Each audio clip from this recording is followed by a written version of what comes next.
突发精彩前线状况，乌军库尔斯克3路大举反攻，俄军被打晕头转向。乌军即将开辟俄境第2战场了吗？乌军反攻波克罗夫斯克，收复阵地。布达诺夫将军的生日礼物，俄军又损1员大将。乌军创造奇迹，24小时内击毁2套俄军 S-300 防空。乌军在黑海沿岸发动新的攻势，乌军围剿克里米亚。俄罗斯内讧大戏，车臣与俄正规军的相爱相杀。一张截图泄露天机，中国无人机大佬突然自杀，背后有何玄机？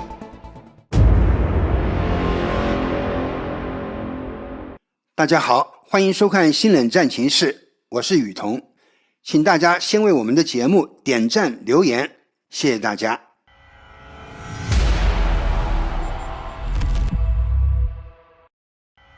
2025年1月6日，俄乌战争进入第1048天。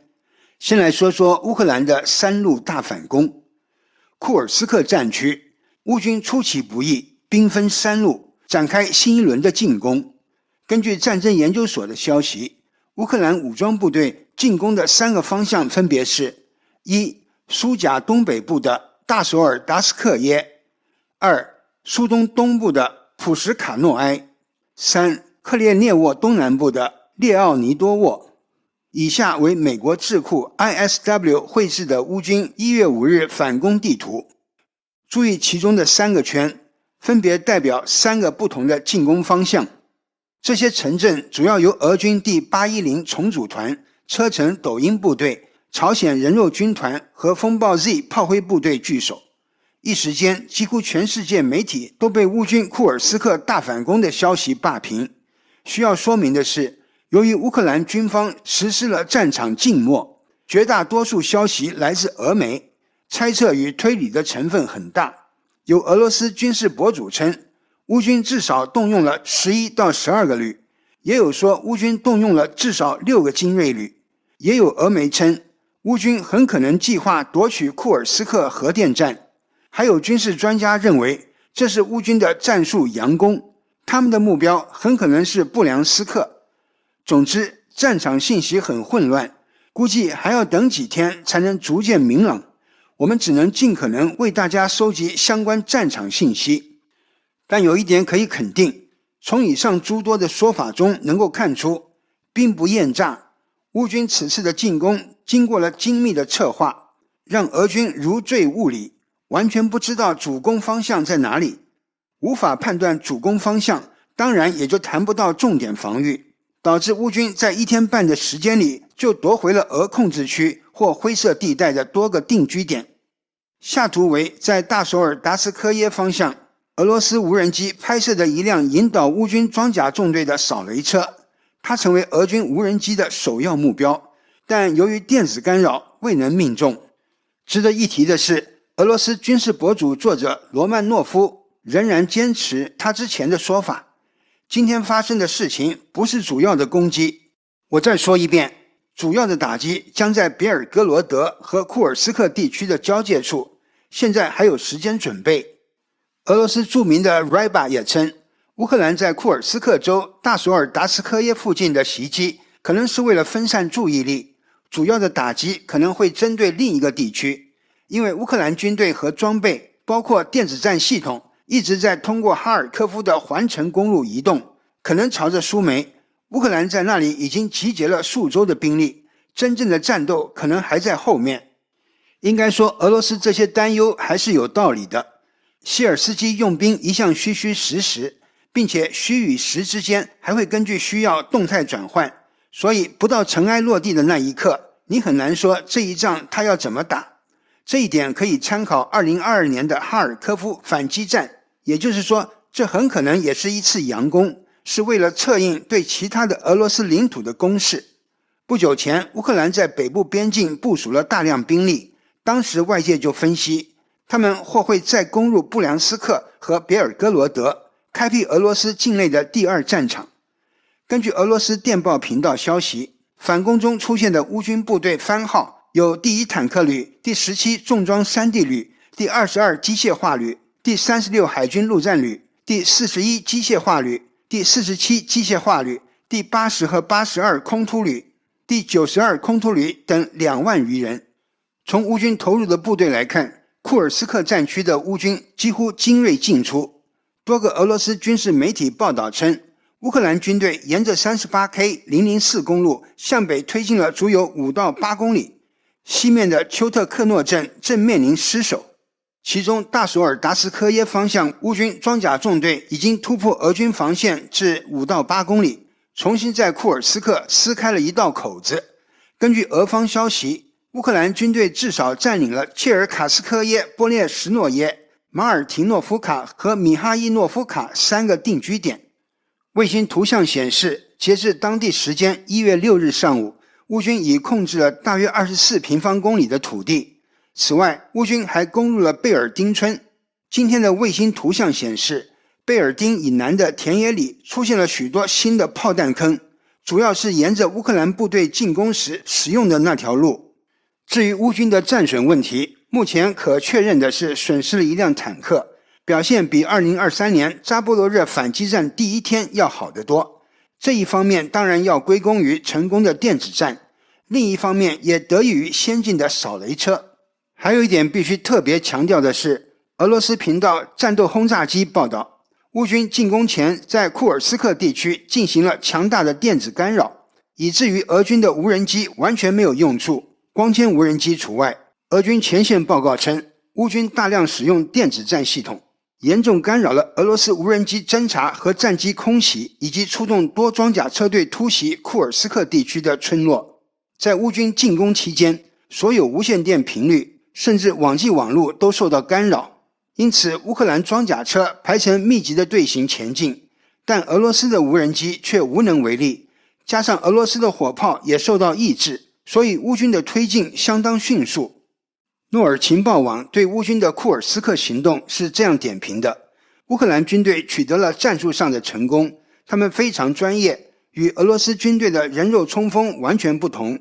正是由于前线情势复杂而紧急，而联邦国防部副部长叶夫库罗夫上将目前已从莫斯科紧急飞往霍尔斯克就地指挥，但由于不知道乌军的主攻方向在哪里，只能拆东墙补西墙来调动部队。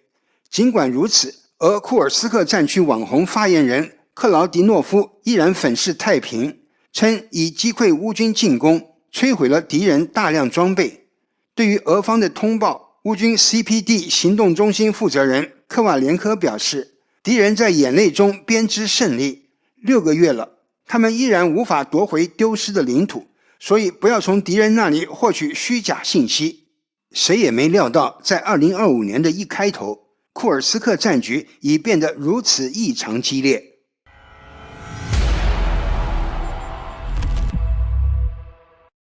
1月4日是乌克兰 GUR 布达诺夫将军的生日，小将军刚吹完蜡烛，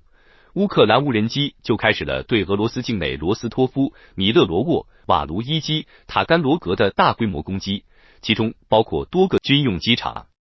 祝布达诺夫将军生日快乐！希望你在打击俄罗斯侵略者的战场上屡建奇功，戎马一生，再上征程。这位朋友有什么话想对将军说吗？请在评论区留言。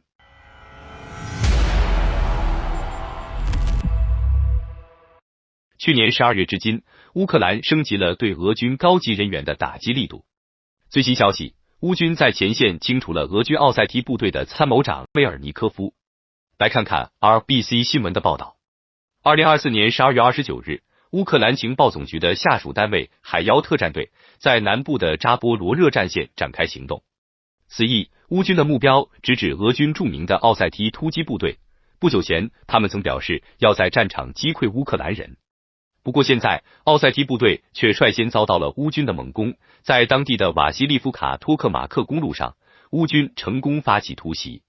一番侦查后，他们捕捉到了奥塞梯营的参谋长谢尔盖·梅尔尼科夫，当时他和司机正开车驰骋在这条高速公路上。接着海妖部队就向其出动了 FPV 无人机，从空中发起定点打击，精准清除了梅尔尼科夫和他的司机。这也是布达诺夫的情报总局在2024年年末发起的行动之一。在这前后，他们还清除了多位俄军大员。经确认，俄罗斯第76卫队空中突击师的通讯主管鲍里索维奇已在库尔斯克州利戈夫被斩首。另一方面，在过去2天，俄罗斯发生了多起航班被迫返航的事件。首先是乌拉尔航空公司的一架 A321neo 飞机，当时该客机正准备从埃及的沙姆沙伊赫飞往俄罗斯的叶卡捷琳堡，但在飞机升上海拔4500米的高空时，左侧引擎突然发生故障，在向埃及方面发出请求后，紧急返回了机场。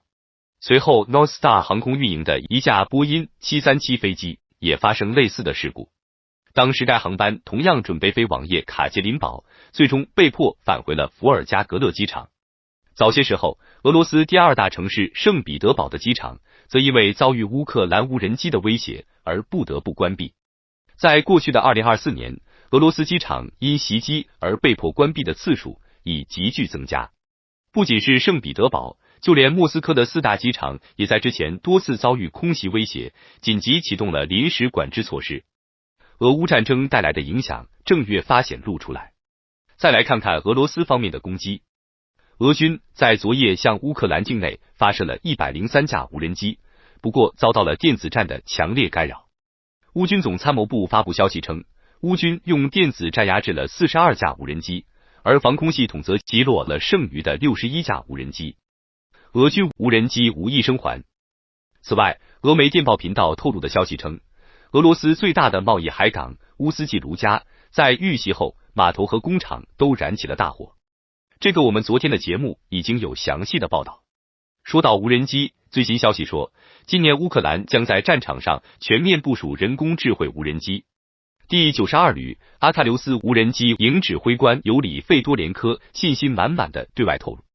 这意味着对各种俄罗斯军事目标将进行致命的高度精确的集体打击。目前，不仅国防部队内部，而且与制造商之间的沟通也在持续进行。种种迹象都表明，攻防正在转换，好戏还在后头。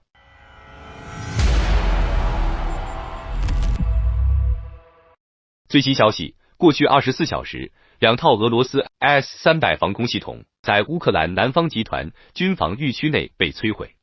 目前详细的数据还在统计中。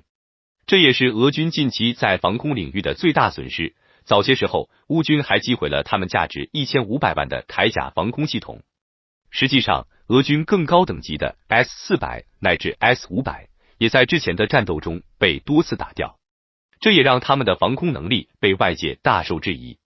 而反观乌军，他们的 IRIS-T 防空系统则击落了更多的俄军巡航导弹。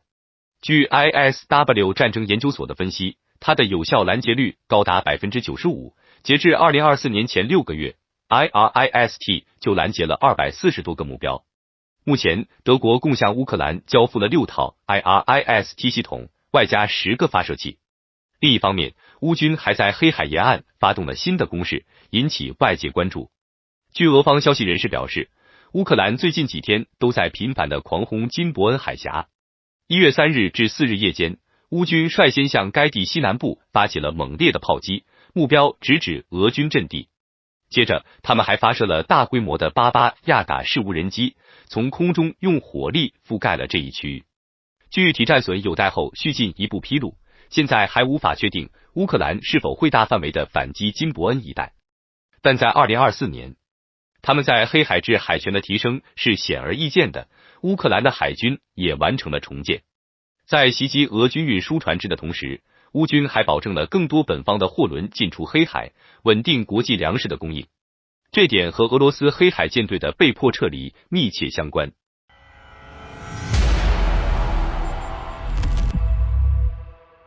再来看看其他地方的前线战况。乌克兰不仅在俄罗斯境内的库尔斯克发动了反攻，在乌东的波克罗夫斯克也发起了攻势，并收复了阵地。开源情报防御者报道，当地时间1月5日，乌军从沃兹德维任卡出击，狂攻俄军在该地的据点，同样出动了坦克装甲车。画面中，乌克兰在本方密集的炮火支援下，快速朝俄军控制区冲锋，双方在林间爆发激战，相持了数个小时。最后，乌军成功夺取了一个俄军的阵地，并开始向附近的定居点进发。目前详细的战况还有待观察，但这已经能清晰说明，乌克兰在波克罗夫斯克的反推正相当活跃。实际上，自去年11月底以来，乌军就对该的发起了多轮反攻，并相继收复了一些失地，而俄军则始终莫能突破这块乌东重镇。更为关键的是，乌克兰似乎还在将库尔斯克和东部战线的反击联动起来，相互影响局势的发展。与此同时，双方你来我往，俄军也不甘示弱，朝乌克兰北部的苏梅发动进攻，但被乌军成功阻击。从现场披露的视频看，俄军仍有增兵的趋势，对正在库尔斯克反攻的乌军来说，这点将尤其值得注意。俄军也有围魏救赵的企图，不能掉以轻心。看来，现在俄乌双方庞福正在各打各的，分别朝对方的境内突击，并且都在抢夺时间。显然，他们都准备尽可能的占据更多的优势，从而在未来的和谈中争取更大的筹码。因此，接下来前线的争夺必将还会更加激烈，新冷战情势也将随时关注，给大家带来最及时准确的战场报道。来看一则战场花絮，在顿涅茨克战场上，一辆满载俄罗斯万岁冲锋兵的 BMP-2 装甲车离开了其主要攻击纵队的行列，驶入岔道，看起来试图包抄或者绕道攻击乌克兰阵地。但是乌克兰的无人机早就在天上盯着他的一举一动了，对这种落单者绝对不会放过的。结果就是一次精准 FPV 很快呼啸而至，结束了他们的乌克兰之旅。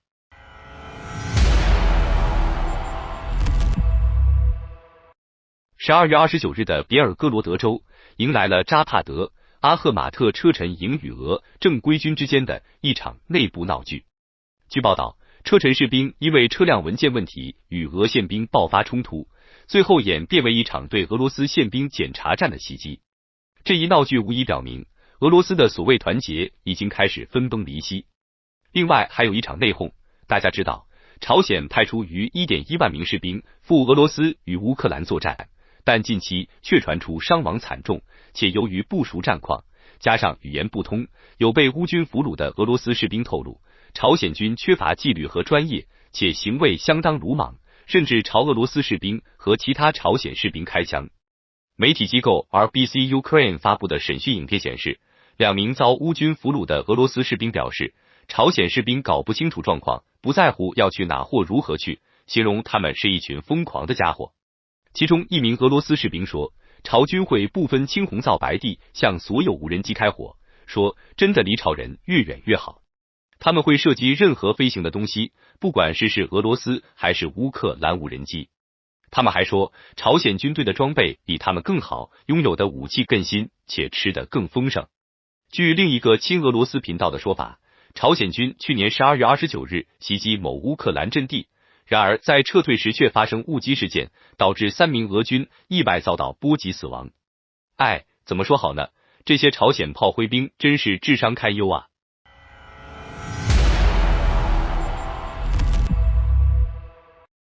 先来说件陈年往事。在2022年8月，俄罗斯驻华大使馆在其微博上发文，盛赞大疆产的4旋翼无人机机在战场上的重要作用，说这些中共援助的无人机已经成为现代战争的真正象征。这番言论被逮个正着，专家们一致认为是中国援助俄罗斯入侵乌克兰的铁证。尽管俄国人后来很快意识到前总参谋长巴鲁耶夫斯基将军为了炫耀而说漏了嘴，遭老头子把乖儿子着实坑了一把。你这俄爹是怎么当的？这不是在给美国人递刀子吗？尽管舆论刚一发酵，俄国人很快就删除了这条微博，但网络毕竟是有记忆的，已经被手疾眼快的网友截了屏。这一下不打紧，吓得大疆公司紧急辟谣，说我们所有产品均为民用目的设计，不支持一切军事领域的应用。其实呢，大疆公司倒也不必出来辟这个谣，说这些最多也就是此地无银300两，因为这就是尽人皆知的事，而且乌克兰也大量进口大疆的无人机。为什么呢？因为西方产的，特别是美国产的无人机实在很烂，不管是性价比还是耐用性，都被大疆公司的产品甩出18条街去。俗话说，事出反常必有妖，就在最近网络上又有人把这笔陈年旧账翻出来时，好巧不巧，却从国内传出了一个爆炸性新闻。什么新闻呢？说是就在1月3号晚，多位业内人士透露，无人机专家张岱彬当日凌晨不幸去世，其实就是突然跳楼自杀。张岱彬何许人也？张岱彬曾任国防科技大学无人系统研究所副所长，大校军衔。